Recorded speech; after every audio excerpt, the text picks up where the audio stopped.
Madam President, I think we all know that everybody in America is pretty much talking about the fiscal cliff. And what is happening at the end of this year is going to have an enormous impact on the economy of our country and its future. There's no doubt about it. In fact, the nonpartisan Congressional Budget Office projects that the impending tax hikes that will take effect at the end of this year if we don't do something, and the spending cuts called sequestration would plunge us into a recession in the first half of 2013. It would also set off credit downgrades and drive up interest rates on credit cards, mortgages, and personal and government debt. Unemployment, they predict, will rise above 9%. And the cuts in spending, half of which will be in the defense sector, certainly are going to leave America vulnerable. And if there is anything Congress and the President are responsible for, it is the national security of our country. But we can stop this fiscal cliff. We can work together to find solutions. We can answer the calls of the American people who have said clearly, loudly, and repeatedly, get together and make things happen. I'm happy to see that our distinguished Madam President is sitting in the chair agreeing, because we know that there is a common ground. We have seen groups of our senators, Republicans and Democrats, a gang of 6, a gang of 8, the Simpson Bowles, all of these entities were bipartisan, and they came up with solutions. Do we agree with 100% of what is in those plans? No, but they are nuggets that you can start from. And what we have to do is sit down and start. Republicans are saying tax increases in this economy are not the right formula. We know that if you tax 100% of every person who makes over $200,000, it's not going to affect the deficit. It is not going to have the impact that I think people expect when they hear, oh, we'll tax the rich, it won't affect us, and that will solve the deficit problem. It will not. It will have no impact on the deficit. And who will be hit if these tax increases go into effect, which they automatically will at the end of December if we don't do something to at least get us across this deadline and hopefully with a plan for the future? Who will it hit? Well, it's going to hit the middle class, small businesses, family farmers, retirees, and married couples.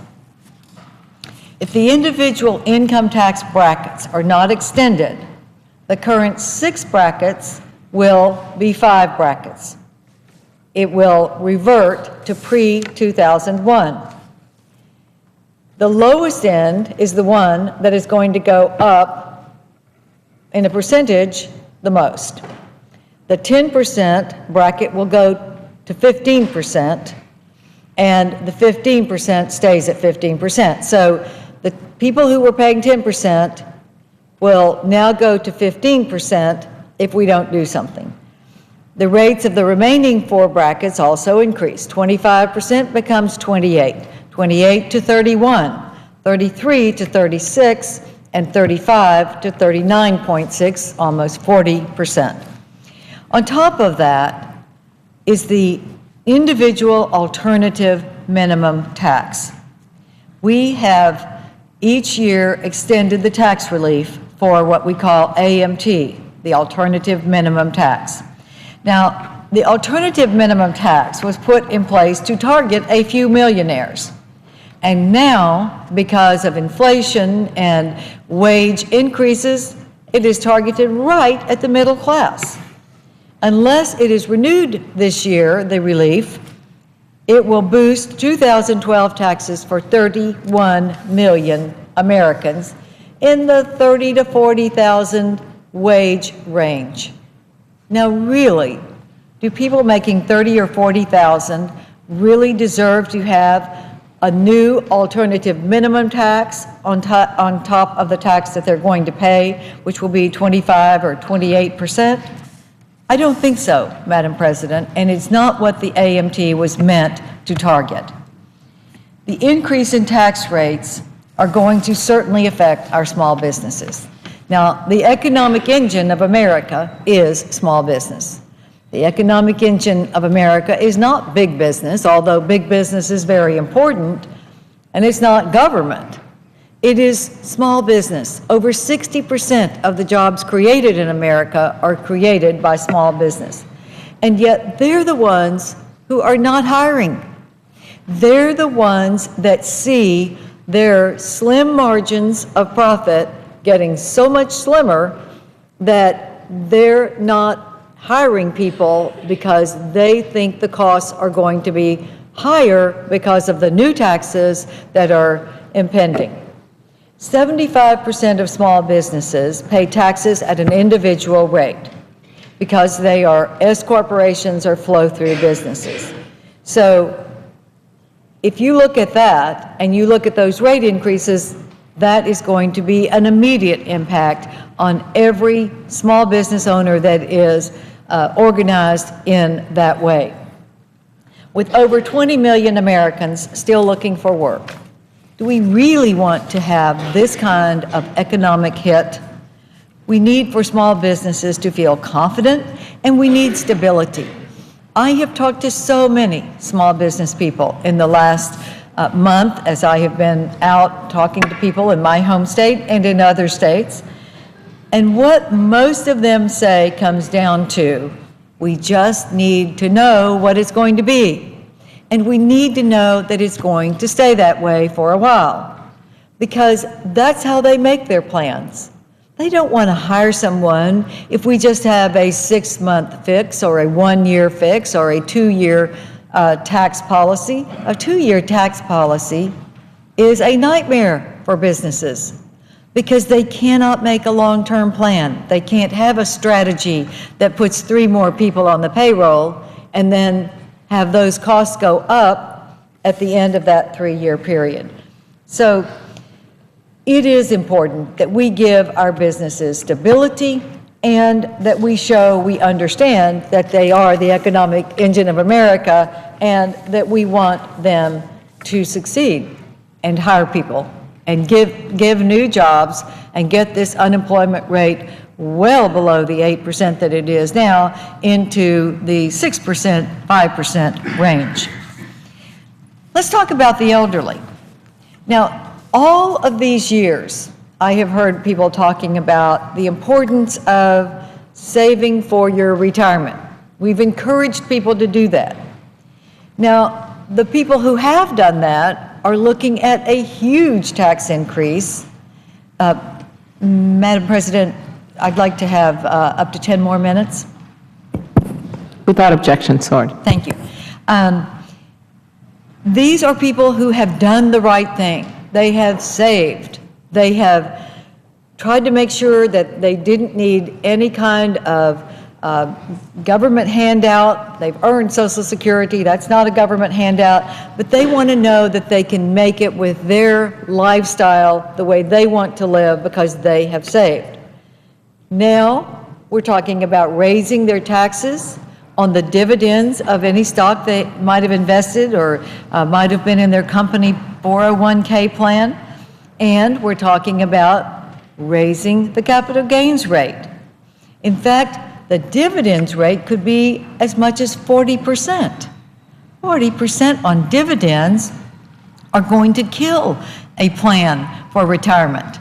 And it is just not right to change the rules when we have always had a lower dividend tax rate or capital gains tax rate, ought to be interest as well, for people who have done the right thing to save for their own security. That's what will make a strong economy for our retirees to be able to get the rest that they deserve. What about married couples? 2 of my longstanding priorities in the Senate have been to make sure that we have a level playing field on deductions of state and local taxes. Some states have income taxes, some states have sales taxes, some have both, a few have neither. But for those who have both, we give them the choice of sales tax deduction or income tax deduction, meaning that on your federal income tax, you don't pay taxes on the taxes you pay.